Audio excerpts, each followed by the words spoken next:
Bonjour à tous. Restons toujours sur le même sujet, l'étude et l'analyse d'un pan à poutre en béton.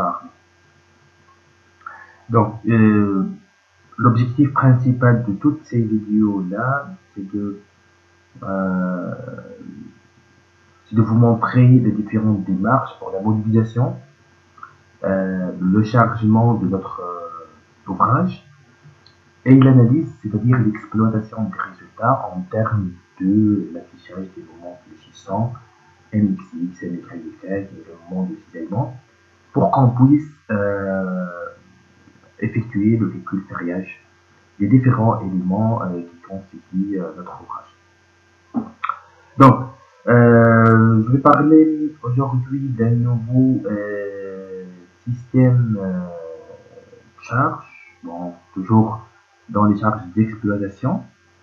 C'est le système MC HNI.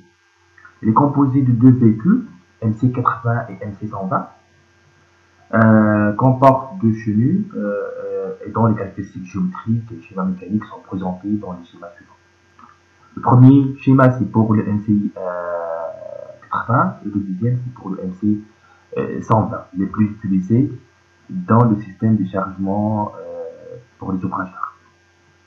Pour le MC 80, véhicule sans poids égale 72 tonnes, ou bien 720 kN, divisé en deux charges uniformément réparties. C'est l'action exercée par le chenille sur le chaussée.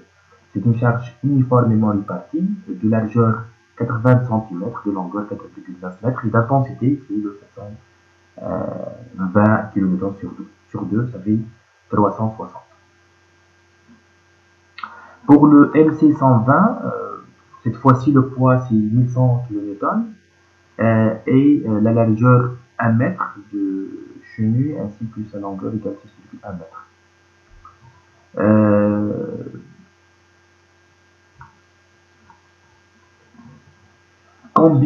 Par fil, combien je vais mettre le nombre des véhicules, c'est-à-dire ici pour le MC120 dans le sens longitudinal, si la distance elle est inférieure ou égale à 30,5, donc c'est une seule véhicule à présenter. Et dans notre cas, nous avons un pan de longueur de longueur 20 mètres, donc une seule véhicule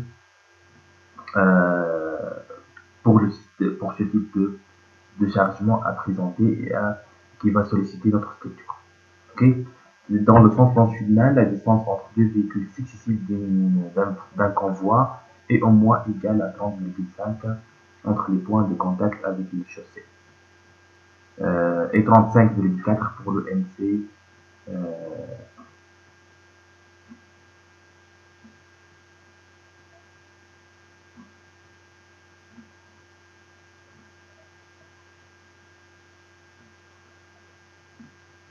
c'est ça. Donc, entre axes, la distance égale 36,6 pour le MC pour le MC 120 et entre axes égale 35,4 pour le MC 80. Et la distance minimale entre les points de contact avec les chaussées, c'est 30,5. Et comme je vous ai dit, pour notre cas, la longueur du tablier égale à 20 mètres. Donc, notre structure, elle sera sollicitée par une seule véhicule. Et je vais prendre le cas le plus favorable, je vais appliquer ça au milieu de notre tablier. Okay. Donc, à résumer, les deux s'appliquent de la même façon sur robot. La différence est au niveau de l'intensité de la charge et des caractéristiques géométriques des chenilles et par la suite de la charge uniformément répartie. Pour le MC80 réparti sur une largeur de 80 cm et une longueur de 4,9 m et l'autre 1 m et 6,1 m. L'intensité, bien sûr, le MC 120, son poids total égale à 1100 kN. Ok, je vais parler ici, je vais commencer par le MC80 et je vais essayer d'appliquer cette charge-là et de vous montrer comment on va appliquer cette charge-là sur le bout. Je reviens toujours sur les charges roulantes et je vais définir une nouvelle charge. Je vais définir une nouvelle charge qui s'appelle MC80. Bon, ok. Il s'agit bien d'une charge surfacique uniforme. Le P ici, c'est la densité de la force pour chaque chenille.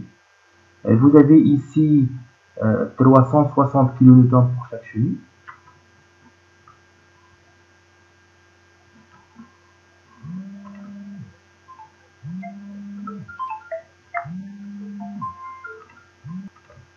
Le P représente le poids. Je vais mettre ici 360. Le S, c'est la distance entre axes, entre les deux points d'application des forces.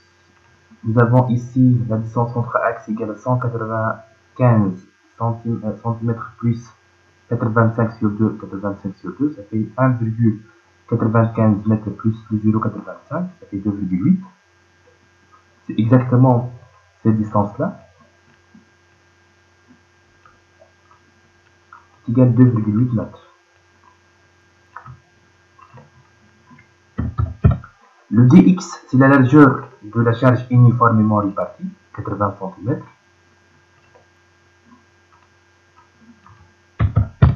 Et le dy, c'est le 85 cm. Le dx, c'est la longueur de la charge. Et la longueur de la charge ici, c'est 4,9 mètres.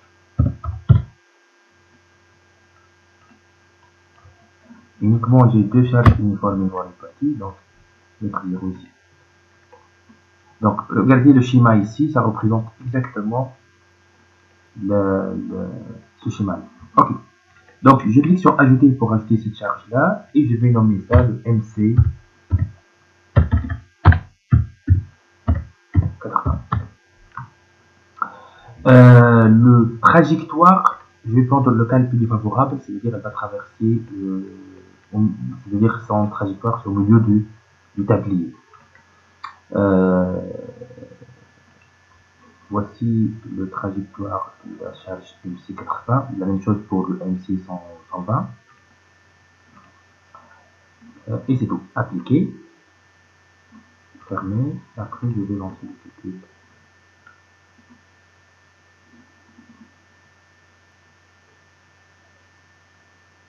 Et donc, vous avez ici une charge roulante surfacique uniformément répartie d'intensité 360 kN de base et d'autres qui se déplace le long de la courbe.